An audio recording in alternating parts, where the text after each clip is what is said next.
श्रीदेव्यै नमः। श्रीमद्देवी भागवत महापुराण अष्टम स्कंद। सृष्टि के आरंभ में स्वयंभुव मनु के द्वारा देवी की स्तुति तथा 12 अवतार की संक्षिप्त कथा। जन्मेजय ने कहा, विप्र से अब मैं भगवती जगदम्बा की विशद कथा सुनाना चाहता हूँ। साथ ही देवी के विराट रूप का यथार्थ वर्णन करने की कृपा कीजिए। व्यास जी कहते हैं, राजन सुनो।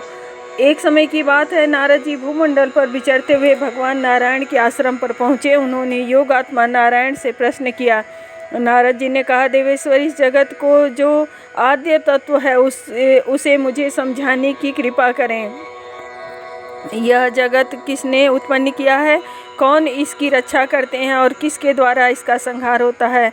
कैसे समय में कर्मों के फल उदय होते हैं? किस ज्ञान के प्रभाव से इस मोहमयी माया को दूर किया जा सकता है तथा अंधकारपूर्ण जगत में सूर्योदय की भांति किस जप ध्यान अथवा पूजन से हृदय में प्रकाश प्रकट हो सकता है? प्रभु, आप इन संपूर्ण प्रश्नों का यथार्थ उत्तर देने की कृपा कीजिए, जिसके फलस्वरूप प्राणी इस अत्यंत अंधकारमय जगत को सुगमतापूर्वक पार कर सके। भगवान नारायण बोले, देवर्षि नारद, अब तुम जगत के उत्तम तत्वों को सुनो। जगत में एकमात्र तत्व भगवती जगदम्बा हैं। वे ही जगत की सृष्टि, पालन और संहार करती हैं, क्योंकि त्रिगुणात्मिका होने से संपूर्ण कार्य का भार उन्हीं पर है। अब मैं देवी के उस रूप का वर्णन करता हूँ जिसे सिद्ध पुरुष भी पूजते हैं तथा जो स्मरण करने वाले के समस्त विघ्नों को दूर करके उन्हें काम एवं मोक्ष तक देने में समर्थ हैं। ब्रह्मा जी के पुत्र स्वयंभू आदि मनु कहे जाते हैं।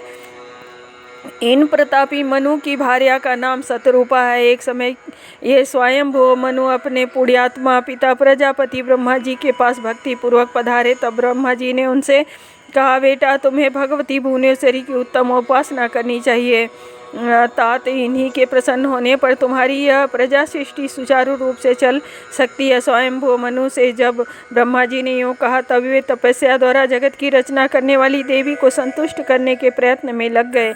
मनु जी बोले, जगत के कारण की भी कारण शंख चक्र एवं गदा हाथ में धारण करने वाली तथा श्री हरि के हृदय में विराजमान भगवती देवेश्वरी, तुम्हें बार बार नमस्कार है, जिनके सकाश से यह जगत उत्पन्न हुआ है, जो अखिल भूमंडल में व्याप्त हैं। चैतन्य एक आदि अंत से रहित एवं तेज की पुंज हैं, जिनका संकेत पाकर ब्रह्मा संपूर्ण विश्व की सृष्टि, विष्णु पालन तथा रुद्र संहार करते हैं। मधुकैटभ के भय से अत्यंत घबराए हुए ब्रह्मा ने जिनकी स्तुति करके भयंकर दानवमय संसार समुद्र से अपना उद्धार किया, उन भगवती जगदम्बा को नमस्कार है। देवी, तुम मुझ पर प्रसन्न हो। महान मंगलमय विग्रह धारण करने वाली लोकेश्वरी, तुम्हारी ही कृपा से ब्रह्मा, वेद के भंडार, श्री हरि, लक्ष्मी के स्वामी, इंद्र, त्रिलोकी के अध्यक्ष, वरुण, जलचर जीवों के नायक, कुबेर, धन के अधिपति, यमराज, प्रेतों के शासक, नैनृत, राक्षसों के नाथ तथा चंद्रमा रसों के स्वामी एवं लोक बंदे बने हैं। जगदम्बी के तुम्हें बार बार अनेक सह प्रणाम है। भगवान नारायण कहते हैं, देवर्षि नारद, ब्रह्मपुत्र स्वयंभू मनु ने जब इस प्रकार भगवती नारायणी की स्तुति की, तब वे प्रसन्न होकर उनके प्रति बोली। श्रीदेवी ने कहा, राजेंद्र, ब्रह्मपुत्र, तुम्हें जो इच्छा हो वही वर मांग लो। मैं इस समय तुम्हारी स्तुति, भक्ति एवं आराधना से प्रसन्न हूँ। मनु बोले, हे देवी, यदि आप मेरी भक्ति से प्रसन्न हैं तो ऐसी कृपा करें कि यह प्रजा सृष्टि निर्विघ्नतापूर्वक संपन्न हो सके। श्रीदेवी ने कहा, राजेंद्र, मेरे कृपा प्रसाद से तुम्हारी प्रजा सृष्टि अवश्य संपन्न होगी और बिना किसी विघ्न बाधा के यह क्रमशः बढ़ती रहेगी। जो कोई पुरुष मुझ में भक्ति रखकर तुम्हारे बनाए हुए इस स्रोत का सदा पाठ करेगा, उसकी विद्या, प्रजा, कीर्ति और कांति में निरंतर वृद्धि होगी, इसमें कोई संदेह नहीं है। भगवान नारायण कहते हैं, परम बुद्धिमान ब्रह्मपुत्र स्वयंभू मनु को इस प्रकार से वर देकर भगवती जगदम्बा अंतर ध्यान हो गई। तदंतर स्वयंभू मनु ब्रह्मा जी के पास गए और बोले, पिताजी, आप मुझे कोई एकांत स्थान दीजिए जहाँ रहकर मैं प्रचुर प्रजा की सृष्टि कर सकूं। मैं यज्ञों द्वारा देवेश्वरी की उपासना करूँगा अतः शीघ्र आज्ञा देने की कृपा कीजिए। ब्रह्मा जी अपने पुत्र स्वयंभू मनु की बात सुनकर उन्होंने बहुत देर तक विचार किया, परंतु यह कार्य कैसे संपन्न हो जब वे आदि पुरुष भगवान मेरे सहायक बन जाएं, जिनके आदेश से मैं इस प्रयत्न में लगा हूँ। नारायण कहते हैं, परम तपस्वी नारद पद्मयोनि ब्रह्मा के मन में इस प्रकार की विचारधारा चल रही थी। इतने में ब्रह्मा की नासिका के अग्रभाग से एक छोटा सा बराह शिशु बाहर प्रकट हो गया। नारद ब्रह्मा के सामने ही वह तुरंत विशाल हो गया। नारद उस समय मरीचि प्रभृति सभी प्रमुख देवता, प्रधान ब्राह्मण तथा सनकादि ऋषियों के साथ बैठे। पद्मयोनि ब्रह्मा ने बराह के इस आश्चर्यजनक रूप को देखकर मन ही मन विचार किया, अहो सुअर के ब्याज से यह कौन दिव्य प्राणी मेरी नासिका के बाहर निकलकर सामने विराजमान हो गया। क्षण मात्र में ही इसकी आकृति इतनी विशाल हो गई मानो पर्वत राज हो। अवश्य ही भगवान श्री हरि अथवा यज्ञ पुरुष ही इस रूप में प्रकट हो गए हैं। उसी समय पर्वत की तुलना करने वाले बराह रूप धारी भगवान श्री हरि गरज उठे। उन्होंने अपने गर्जना मात्र से ब्रह्मा के साथ तथा समस्त प्रधान ब्राह्मणों के हृदय में आनंद उत्पन्न कर दिया। जब धन तप और सत्यलोक के निवासी श्रेष्ठ देवताओं ने उस शब्द को सुना, तब उन्होंने ऋक साम और यजुर्वेद में कथित उत्तम वैदिक स्तोत्रों द्वारा उन आदि पुरुष भगवान बराह की स्तुति की। उनका स्तवन सुनकर सर्वसम्मत श्री बराह अपनी कृपा दृष्टि से उन्हें अनुग्रहित करके जल में प्रविष्ट हो गए। जब वे जल के भीतर घुसने लगे, तब ब्रह्मा ने इस प्रकार प्रार्थना की, शरणागतों का दुख दूर करने वाले भगवान मेरी रक्षा कीजिए। सर्वव्यापी भगवान श्री हरि ही बराह के रूप में प्रकट हुए थे। समुद्र की प्रार्थना सुनकर जलचर जीवों को इधर उधर हटाते हुए अगाध जल में चले गए। पृथ्वी को खोजते हुए उन्होंने चारों ओर चक्कर लगाया। तदंतर उन सर्वेश को पृथ्वी का पता चल गया। उस समय संपूर्ण प्राणियों को आश्रय देने वाली यह पृथ्वी जल के भीतर छिपी थी। बराह रूपधारी देवाधिदेव भगवान श्री हरि ने उसे अपनी दाढ़ से उखाड़ा और दांत के अग्रभाग पर रख लिया। उस अवसर पर उस महान दैत्य हिरण्याक्ष आ गया। भगवान श्री हरि ने गदा से मारकर उसकी जीवन लीला समाप्त कर दी। उन्होंने दांत के सहारे पृथ्वी को उठाया और जल के ऊपर टिका दिया। तत्पश्चात वे जगत प्रभु अपने परम धाम को पधार गए। दूसरा अध्याय स्वयंभू मनु की कन्याओं के वंश का परिचय और सातों द्वीपों के उत्थान का उपक्रम। स्वयंभू मनु सृष्टि के कार्य में संलग्न हो गए। उनसे दो परम तेजस्वी पुत्र उत्पन्न हुए, प्रियव्रत और उत्तानपाद। उनके 3 कन्याएं हुई, आकृति, देवहूति और प्रसूति। मनु ने आकुति का रुचि के साथ, देवहूति का कर्दम के साथ तथा प्रसूति का दक्ष प्रजापति के साथ विवाह कर दिया। रुचि के आकुति के गर्भ से आदि पुरुष भगवान प्रकट हुए। उनका नाम यज्ञ पुरुष हुआ। कर्दम जी के सहयोग से देवहूति भगवान कपिल की माता हुई। ये महाभाग कपिल जी की सांख्य शास्त्र के आचार्य हैं। दक्ष से प्रसूति के द्वारा बहुत सी कन्या रूपी संतान हुई। उन्हीं कन्याओं की देवता, मानव और पशु आदि संतान जगत में प्रसिद्ध है। भगवान नारायण कहते हैं, नारद स्वयंभू मनु के बड़े पुत्र का नाम प्रियव्रत तथा विश्वकर्मा नामक प्रजापति की सुंदर कन्या बहिर्मति के साथ प्रियव्रत का विवाह हुआ था। पुण्यात्मा प्रियव्रत ने महिष्मति के गर्भ से 10 गुणवान पुत्र उत्पन्न किए। सबसे पीछे एक कन्या का जन्म हुआ जो ऊर्जस्वती नाम से विख्यात हुई। अग्निद्र ईधमजीव, तीसरे यज्ञ बाहु महावीर, रुक्म शुक्र धृतपिष्ट समन, मेघातिथि, अग्निहोत्र और कवि। इन नामों से ये 10 पुत्र अग्नि कहलाते हैं। इन 10 पुत्रों में से कवि, सवन और महावीर, इन 3 पुत्रों ने वैराग्य मार्ग का अनुसरण किया। प्रियव्रत की दूसरी भार्या थी, उससे उन्होंने 3 पुत्रों को उत्पन्न किया। वे पुत्र उत्तम, तामस और रैवत नाम से प्रसिद्ध हुए। ये महान प्रतापी पुत्र एक मनवंतर के अधिष्ठाता बनाए गए। एक समय की बात है, जब सूर्य पृथ्वी के प्रथम भाग में उगे तब प्रकाश था, और जब द्वितीय भाग में चले गए तब अंधकार हो गया। इस प्रकार की अड़चन को देखते ही प्रियव्रत ने सोचा, मेरे शासनकाल में पृथ्वी पर अंधकार नहीं ठहरना चाहिए। यूँ निश्चय करके महाराज प्रियव्रत ने सूर्य के समान तेजस्वी रथ पर बैठकर प्रकाश फैलाते हुए पृथ्वी की 7 प्रदक्षिणाएं की। प्रियव्रत के चक्कर लगाते समय उनके रथ के पहियों से जमीन में जो गड्ढे हो गए, वे ही जगत के कल्याणार्थ 7 समुद्र बन गए। उस समय परिक्रमा के बीच की जो पृथ्वी थी, वही 7 द्वीपों के रूप में परिणित हो गई। उन द्वीपों के नाम जम्बू, लक्ष्य, सालमली, कुश, क्रौच, साक और पुष्करिन। उन द्वीपों का परिमाण उत्तर के क्रम से दुगना है। उनके बाहर चारों ओर विभाग के क्रम से समुद्र हैं। वे समुद्र क्षारोद, इक्षुर, सोद, सुरोद, घृतोद, क्षीरोद, दधि, मंडोक और सुधोद नाम से विख्यात है। क्षार समुद्र से घिरा हुआ जो पहला द्वीप है वह जम्बूद्वीप है। महाराज प्रियव्रत ने अपने पुत्र अग्रिंद को इस द्वीप का राजा बना दिया। दूसरे द्वीप का नाम प्लच्छ द्वीप है। इस द्वीप की को ईख के रस से भरे हुए समुद्र ने घेर रखा है।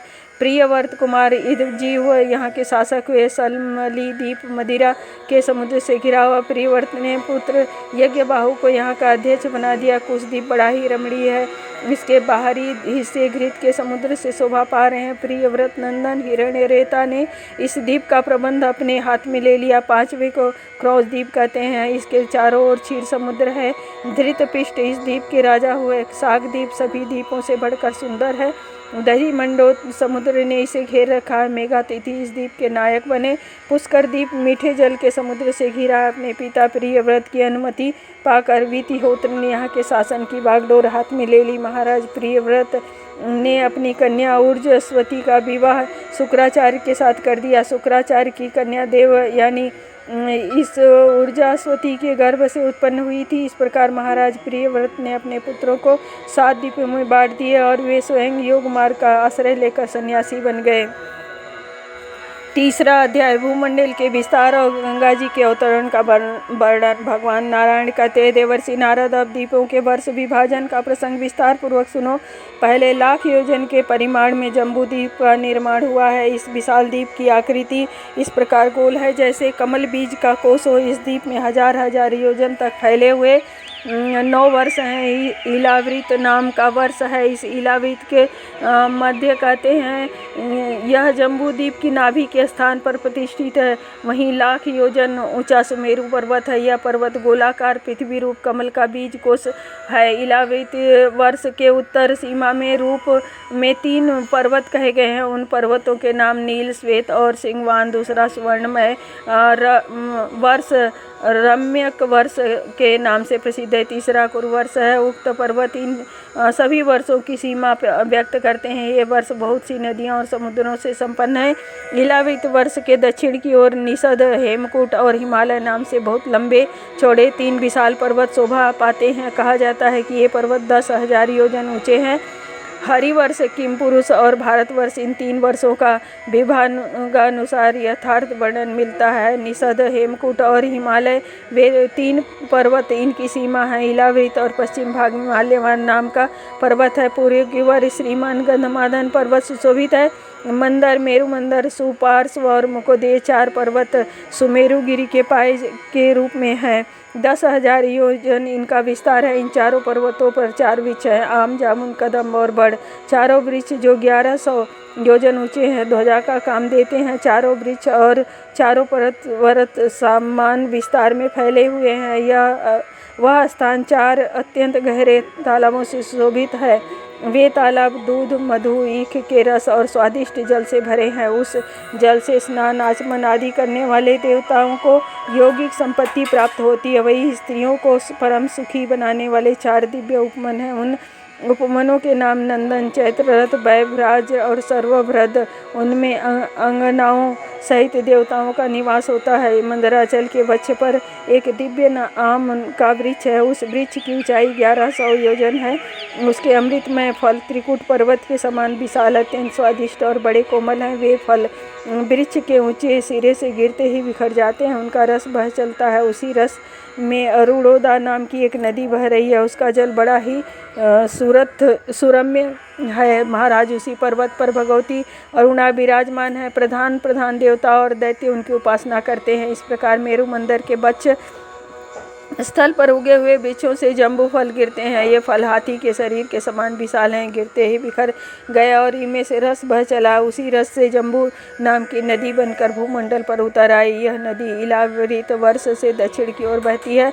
जम्बू फल के स्वाद से संतुष्ट होने वाली वहाँ की नदी को जम्बादिनी कहते हैं। वहाँ रहने वाले देवता, नाग, ऋषि और राक्षस सभी प्राणी इन देवी की उपासना करते हैं। जम्बू नदी के दोनों तट की जो मिट्टी है वह जम्बू के रस से सन जाती है, फिर सूर्य और पवनों से सुखा देते हैं। उसी से विद्याधारियों और देवांगनाओं के विविध विशाल भूषण बनते हैं। इसी को जाम्बूनद सुवर्ण कहा जाता है। कदम्ब का महान वृक्ष सुपार्श्व पर्वत पर बताया गया। उस वृक्ष में 5 खोड़र अर्थात पोली जगह है, उनमें 5 धाराएं निकली हैं। धाराएं सुपार्श्व गिरी के शिखर से गिरकर इस भूमंडल पर आई हैं। इन 5 का नाम मधुधारा है। इलावृत वर्ष से पश्चिम में प्रवाहित होती हैं। भक्तों का कार्य सिद्ध करने के लिए धारेश्वरी नाम की महादेवी वहाँ विराजती हैं। इसी प्रकार कुमुद पर्वत के ऊपर जो सतबल नाम से प्रसिद्ध वट का वृक्ष है, उसकी शाखाओं के नीचे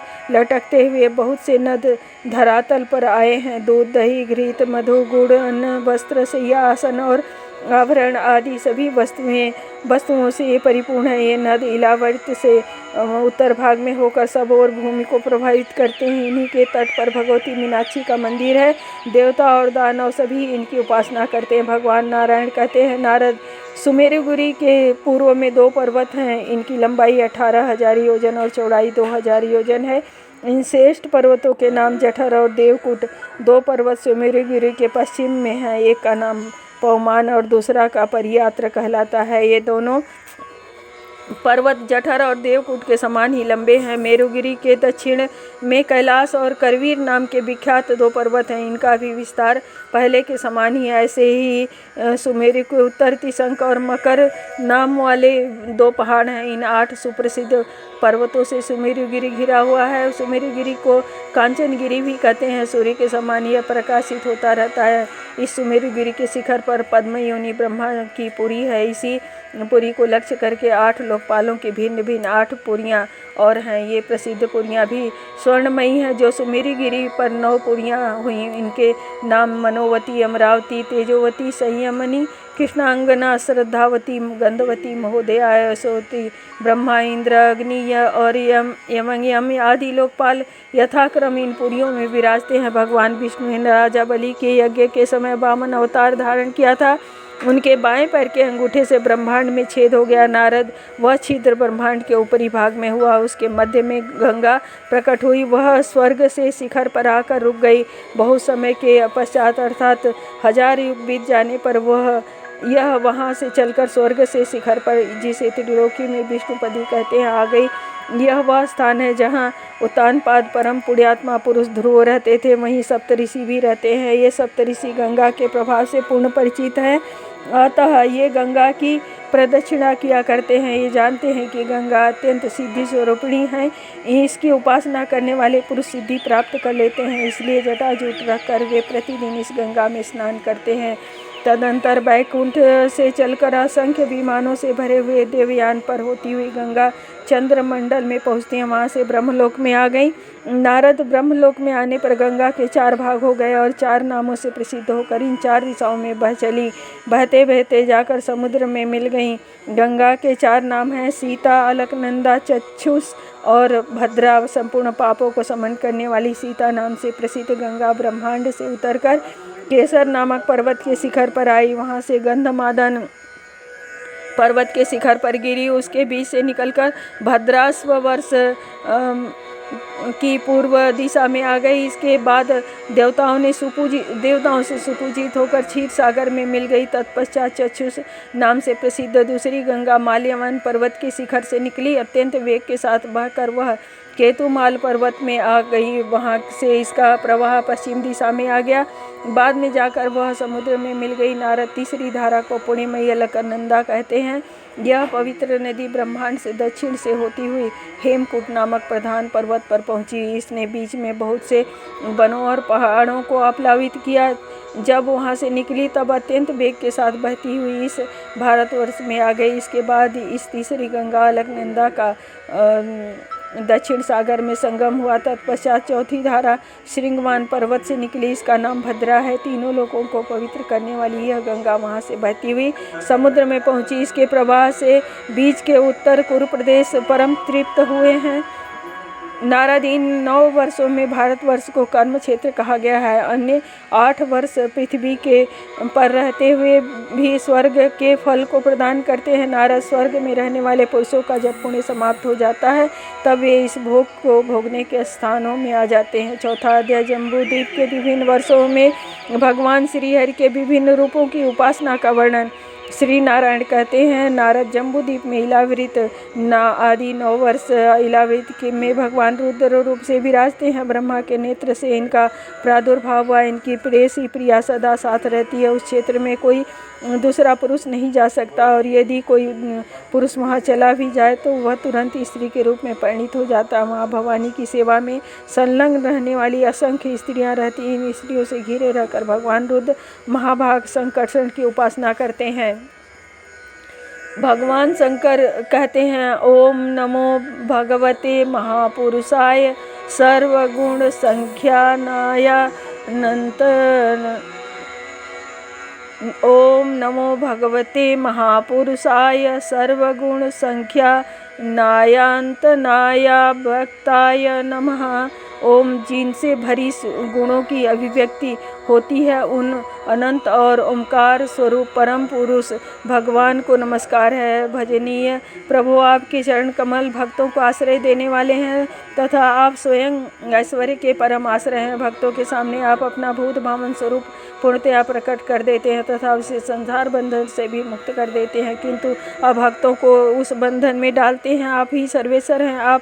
मैं आपका भजन करता हूँ। ऐसे ही भद्रावर्ष में धर्मपुत्र भद्रसवा और उनके कुल के प्रधान सेवक भगवान वसुदेव की हयग्रीव संज्ञक सुप्रसिद्ध मूर्ति को अत्यंत समाधि निष्ठा के द्वारा हृदय में धारण करके उनकी स्तुति करते हैं। सेवकों सहित भद्रसवा कहते हैं, ओम नमो भगवते धर्मायात्म विशोधनाय नमः। चित्त को विशुद्ध करने वाले ओंकार स्वरूप भगवान धर्म को नमस्कार है। आपका श्री विग्रह मनुष्य और घोड़े का संयुक्त रूप है। प्रलय काल में जब तमह प्रधान दैत्यगण वेदों को चुरा ले गए तब ब्रह्मा जी के प्रार्थना करने पर आपने उन्हें रसातल से ला कर दिया। ऐसे अमोघ लीला करने वाले सत्य संकल्प आपको हम नमस्कार करते हैं। हरिवर्ष खंड में भगवान नृसिंह रूप से रहते हैं। पापों को नष्ट कर देना है इनका स्वभाव है।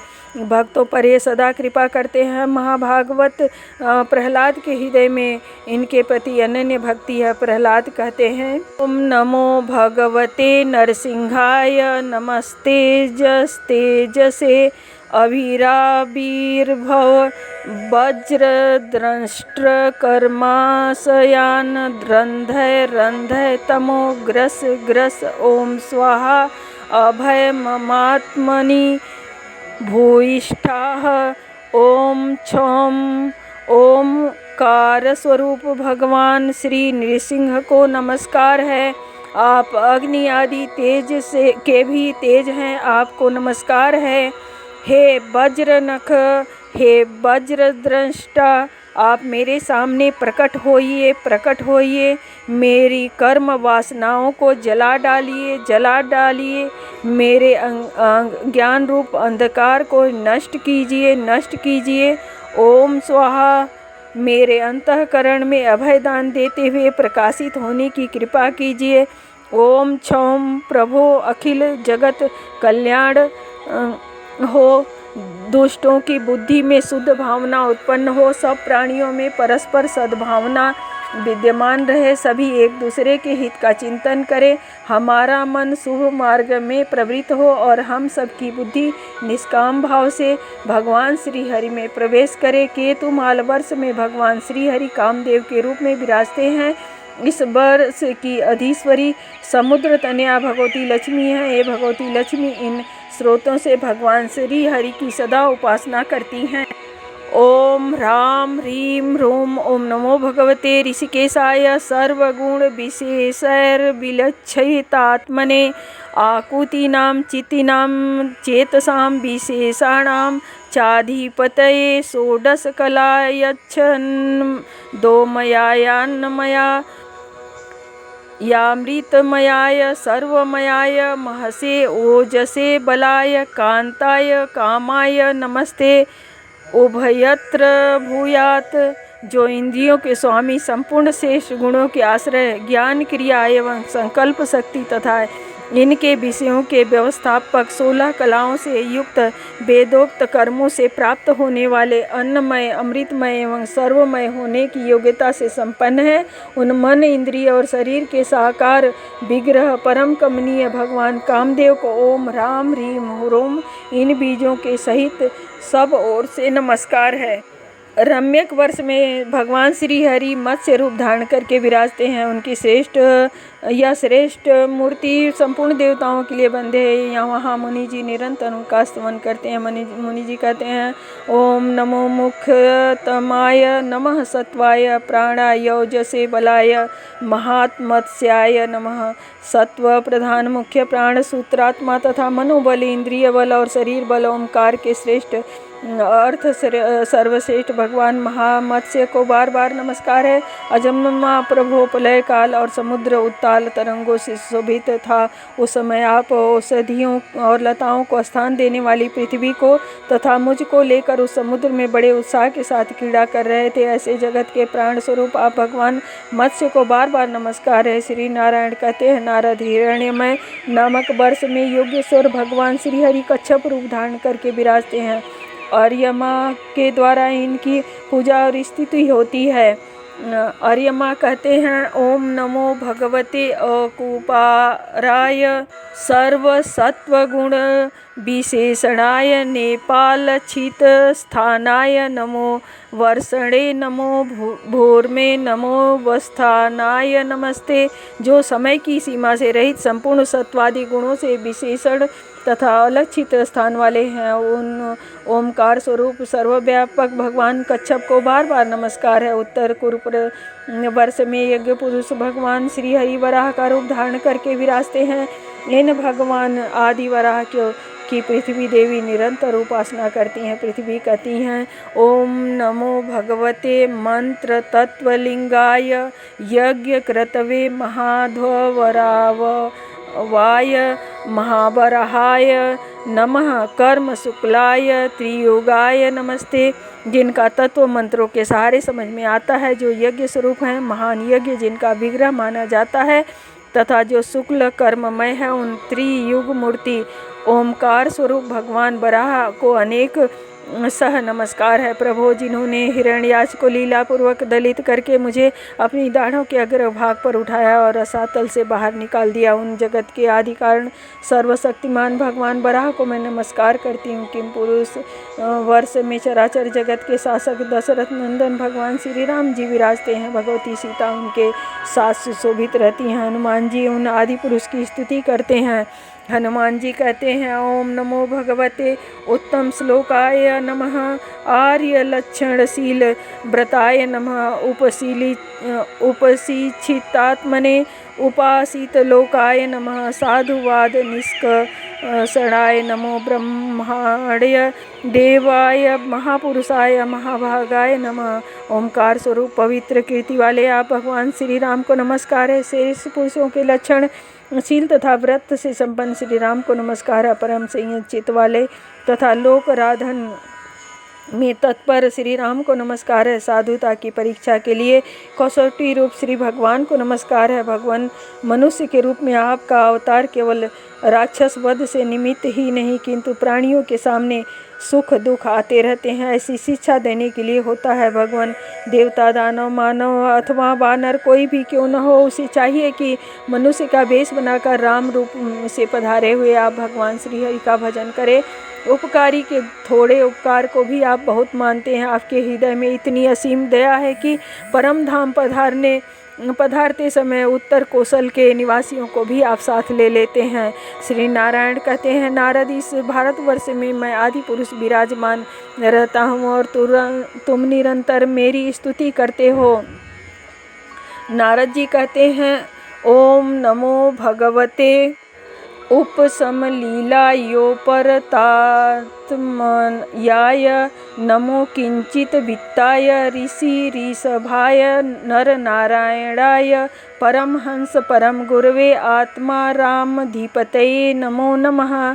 जो शांत स्वभाव अहंकार शून्य निर्धनों के परम धन ऋषियों में प्रधान परमहंसों के श्रेष्ठ गुरु तथा आत्मारामों के अधीश्वर हैं, उन ओमकार स्वरूप भगवान नारायण को बार बार नमस्कार है। देवर से इस भारतवर्ष में जितनी नदियाँ और पर्वत हैं उनका वर्णन करता हूँ। तुम मन एकाग्र करके सुनो। मलय, मलयांग, प्रस्थ, मैनाक, त्रिकुट, ऋषभ, कुटक, कौल, सह्य, देवगिरी, ऋष्यमुख, श्रीशैल, व्यंकट, आद्रि, महेंद्र, वारीधार, विंध्य, मुक्तिमान, ऋक्ष, पारियात्र, द्रोण, चित्रकूट, गोवर्धन, रैवतक, ककुभ, नील, गौरमुख, इंद्रकील तथा कामगिरी पर्वत हैं। इनसे निकली हुई सैकड़ों या हजारों नदियां हैं, जिनके जल पीने, स्नान करने, देखने अथवा नाम का उच्चारण करने से भी प्राणियों के तीनों प्रकार के पाप नष्ट हो जाते हैं।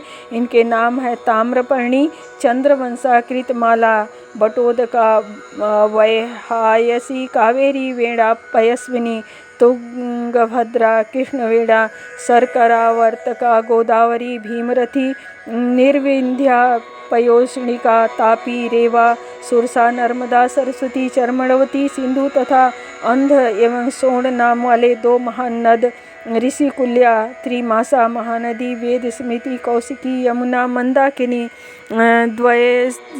द्वती, गोमती, सरयू, रोगवती, सप्तवती, सुषमा, शतत्रु, चंद्रभागा, मरुदवधा, वितस्ता, औशिकिनी तथा विश्वा, नारद। इस भारतवर्ष में जन्म लेने वाले पुरुषों को अपने अपने सात्विक, राजस और तामस कर्मों के प्रभाव से ही दिव्य मानव एवं नार की योनियाँ मिलती हैं। संपूर्ण निवासियों को भांति भांति के भोग भोगने को मिलते हैं।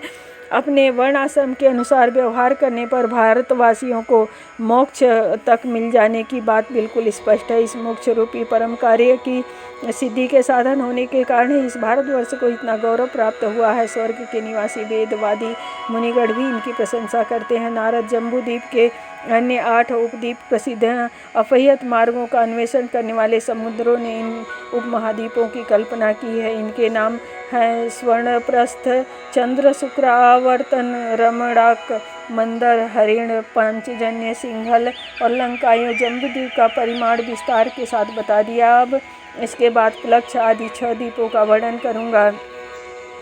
5वां अध्याय प्लक्ष, सालमली, कुश, क्रौंच, शाक और पुष्कर द्वीप का वर्णन। भगवान नारायण कहते हैं, नारद, यह जम्बूद्वीप जैसा और जितने परिमाण वाला बताया गया है उतने ही परिमाण वाला वहाँ क्षार समुद्र है, जिससे वह सब ओर से घिर गया है। क्षार समुद्र को दूने परिमाण वाले प्लक्ष ने घेर रखा है। जम्बूद्वीप में जितना बड़ा जामुन का वृक्ष है उतना ही बड़ा वहाँ एक पाकड़ का पेड़ है, अतः उसे प्लक्ष द्वीप कहते हैं। सुवर्ण में अग्नि देवता का यह सुनिश्चित स्थान है। 7 जीव वाले ये अग्निदेव महाराज प्रियव्रत के पुत्र हैं। इनका नाम इदमजिह्व है। ये ही प्लक्ष द्वीप में शासन करते हैं। शिव, यवस, भद्र, शांत, क्षेम, अमृत और अभय इन नामों से प्रसिद्ध दर्शनीय 7 वर्ष प्लक्षद्वीप के हैं। इन 7 वर्षों में 7 नदियाँ और 7 ही पर्वत हैं। अरुणा, निम्ना, अंगिरसी, सावित्री, सुप्रभातिका, ऋतंभरा और सत्यंभरा इन नामों से नदियाँ विख्यात हैं। मणिकूट, वज्रकूट, इंद्रसेन, ज्योतिष्मान, सुपर्णव, हिरण्यष्ठिव और मेघजाले नाम प्लक्षद्वीप के पर्वतों के हैं। इन नदियों के केवल जल का दर्शन और स्पर्श करने से वहाँ की प्रजा पवित्र हो जाती है। इस प्लक्षद्वीप में हंस, पतंग, ऊर्ध्ववारियन और सत्यांग नाम वाले 4 वर्ण रहते हैं। उनकी आयु 1000 वर्ष की होती है। देखने में ये बड़े ही विलक्षण प्रतीत होते हैं। वे तीनों वेदों में बताई हुई विधि के अनुसार स्वर्ग के द्वारभूत भगवान सूर्य की उपासना करते हैं। प्लक्षद्वीप से दूने विस्तार वाला सालमली द्वीप है। जितना लंबा चौड़ा यह सालमली द्वीप है उतने ही आकार का वहाँ मदिरा का समुद्र है, जिससे वह द्वीप घिर गया है। वहाँ ऐसा बड़ा एक सेमर का वृक्ष है। पक्षीराज महात्मा गरुड़ जी इस द्वीप में विराजते हैं। इस सालमली द्वीप का शासन सूत्र राजा यज्ञबाहु के हाथ में है। यज्ञबाहु राजा प्रियव्रत के ही पुत्र हैं। उन्होंने ही अपने 7 पुत्रों को यह पृथ्वी बांटी थी। सालमली द्वीप के 7 वर्षों के नाम सुरोचन, सौमनस्य, रमणक, देववर्ष, पारिभद्र, आप्यायनन और विज्ञान। उन वर्षों में 7 पर्वत और 7 नदियाँ भी हैं। पर्वतों के नाम हैं सरस, सतश्रृंग, वामदेव, कंदक, कुमुद, पुष्पवर्ष और सहस्त्रश्रुति तथा नदियों के नाम अनुमति, सिनीवाली, सरस्वती, कुहू, रजनी, नंदा और राका। उन वर्षों में रहने वाले समस्त पुरुष सूतधर, वीर्यधर, वसुंधर और ईशुंधर संज्ञक 4 वर्णों में विभक्त हैं। वेद स्वरूप चंद्रमा को भगवान ईश्वर मानकर वे उनकी उपासना करते हैं। मदिरा के समुद्र की अपेक्षा दुगने विस्तार वाला कुश द्वीप है। यह द्वीप घृत के समुद्र से घिरा हुआ दिखता है। वहाँ कुश की एक सघन झाड़ी है, अतः उसे कुश द्वीप कहते हैं। अग्निदेव अपनी सुंदर ज्वाला से काष्ठों को भस्म करते हुए सर्वव्यापी होकर विराजते हैं। यह कुश द्वीप प्रियव्रत कुमार राजा हिरण्यता के शासन में है। हिरण्यता ने इस द्वीप में 7 वर्ष करके इसे अपने 7 पुत्रों को सौंप दिया। पुत्रों के नाम है वसु, वसुदान, दृढ़रुचि, नाभिगुप्त, स्तुत्यव्रत, विभक्ति और भामदेव। उन वर्षों में उनकी सीमा निश्चित करने वाले चक्र, चतुरंग, श्रृंग, कपिल, चित्रकूट, देवानिक, ऊर्ध्व, रोमा और द्रविण नाम वाले 7 पर्वत हैं। नदियाँ भी 7 हैं। उनके नाम हैं रसकुल्या, मधुकुल्या, मित्रविंदा, श्रुतविंदा, देवगर्भा, घृतच्युता और मंत्रमालिका। कुशद्वीप के समस्त निवासी इन्हीं नदियों का जल पीते हैं। कुशल, कोविद, अभियुक्त और कुलक संज्ञक 4 वर्ण वहाँ रहते हैं। वे अग्नि को भगवान श्रीहरि का विग्रह मानकर अपने यज्ञादि कर्म कौशल द्वारा उनकी उपासना करते हैं। नारद कुशद्वीप अत्यंत विस्तृत घृत समुद्र के द्वारा चारों ओर से घिरा हुआ है। इसके बाहर दुगने परिमाण वाला क्रौच द्वीप है। इस क्रौच द्वीप को इतने विस्तार वाले क्षीर समुद्र ने घेर रखा है। यह वह द्वीप है जहाँ क्रौच नामक पर्वत है। इस पर्वत के कारण ही इस द्वीप को क्रौच द्वीप कहते हैं। प्रिय व्रत कुमार श्रीमान घृत पृष्ठ इस द्वीप के व्यवस्थापक थे। उन महाराज ने अपने द्वीप को 7 वर्षों में विभाजित किया और इनके पुत्रों की संख्या भी 7 थी। फिर घृत पृष्ठ की आज्ञा से एक पुत्र 1 वर्ष का राजा बन गया। आम, मधुरू, मेघ पृष्ठ, सुधामक, भ्राजिष्ठ, लोहितार्ण और वनस्पति ये पुत्रों के नाम हैं। पर्वत और नदियाँ भी 7 ही हैं। पर्वतों के नाम शुक्ल, वर्धमान, भोजन, उपबर्हण, नंद, नंदन और सर्वतोभद्र, अभया, अमृत, तौधा, आर्यन, तीर्थवर्ती, वृति, रूपवती, शुक्ला और पवित्रवती इन नामों से नदियाँ विख्यात हैं। इन नदियों के पवित्र जल को चारों वर्ण के लोग पीते हैं। पुरुष ऋषभ, द्रविड़ और देवक इन 4 वर्णों के पुरुष वहाँ रहते हैं। उन पुरुषों के द्वारा जल के स्वामी वरुण देव की उपासना होती है। इस प्रकार क्षीर समुद्र के आगे शाकद्वीप है। 32 लाख योजन विस्तार वाला यह द्वीप क्षीर समुद्र के चारों ओर विस्तृत है। इसी के बराबर वहाँ मट्ठे का समुद्र है जिसने इसे घेर रखा है। इस विशिष्ट द्वीप में शाक नाम का एक बहुत बड़ा विशाल वृक्ष है। नारद इस वृक्ष के कारण ही इस क्षेत्र का नाम शाकद्वीप पड़ गया। प्रियव्रत कुमार मेघातिथि इस द्वीप के राजा थे। उन्होंने 7 वर्षों में इस द्वीप का विभाजन कर दिया और अपने 7 पुत्रों को प्रत्येक वर्ष में नियुक्त किया। राजा मेघातिथि के पुत्रों के नाम पुरोजव, मनोजव, पवमान, धुमानिक, चित्ररेख, बहुरूप और विश्वधृक। इसकी सीमा निश्चित करने वाले ईशान, उरश्रृंग, बलभद्र, सतकेसर, सहस्त्रस्रोत, देवपाल और महासन ये 7 पर्वत कहे गए हैं। 7 नदियाँ के नाम हैं अनघा, आयुर्दा, उभय स्पृष्टि, अपराजिता, पंचपादी, सहस्त्रश्रुति और निजघृति। उस वर्ष के सभी पुरुष महान प्रतापी होते हैं। इन पुरुषों के 4 वर्ण हैं सत्यव्रत, क्रतुव्रत, दानव्रत और अनुव्रत। प्राणायाम करके भगवान वसुदेव की ये उपासना करते हैं। नारद इसी प्रकार मट्ठे के समुद्र से आगे उससे बहुत लंबा चौड़ा विस्तार वाला पुष्कर द्वीप है। यह द्वीप शाक द्वीप से दूने विस्तार में है। अपने जैसे विस्तार वाले मट्ठे जल के समुद्र द्वारा यह चारों ओर से घिरा है। इस दीप में अत्यंत प्रकाशमान एक कमल है। लाखों स्वर्णमय पत्र इस कमल की शोभा बढ़ा रहे हैं। अखिल जगत की सृष्टि करने का विचार उत्पन्न होने पर संसार में के एकमात्र शासक श्री हरि ने भगवान ब्रह्मा के रहने के लिए इसी कमल की स्थापना की है। इस पुष्कर द्वीप में मानसोत्तर नाम का यह एक ही पर्वत है। पूर्व और पश्चिम के वर्षों की सीमा ये बताना इसका मुख्य उद्देश्य है। यह 10,000 योजन ऊंचा और इतना ही विस्तृत है। इसकी 4 दिशाओं में 4 पुरियां हैं। इन पुरियों में इंद्र आदि लोकपाल रहते हैं। इसके ऊपर से होते हुए सूर्य सुमेरुगिरी और प्रदक्षिणा करते हैं। प्रियव्रत के पुत्र वितिहोत्र राजा यहाँ राजा थे। उन्होंने इस अनेक द्वीप को 2 भागों में बांट दिया। उनके 2 पुत्रों के नाम है रमण और घातकी। ये 2 राजकुमार दोनों वर्षों में शासन करते हैं। स्वयं वितिहोत्र अपने बड़े भाइयों के समान भगवान श्री हरि के परम उपासक बन गए। इस लोक में रहने वाले पुरुष ब्रह्मा को साक्षात परब्रह्म परमेश्वर का स्वरूप मानकर उनकी उपासना करते हैं।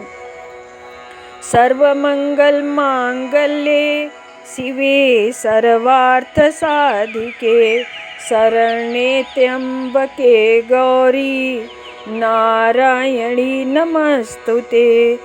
देहि सौभाग्यम आरोग्यम देहि मे परमं सुखम रूपम देहि जयम देहि यशो देहि दिशो जहि।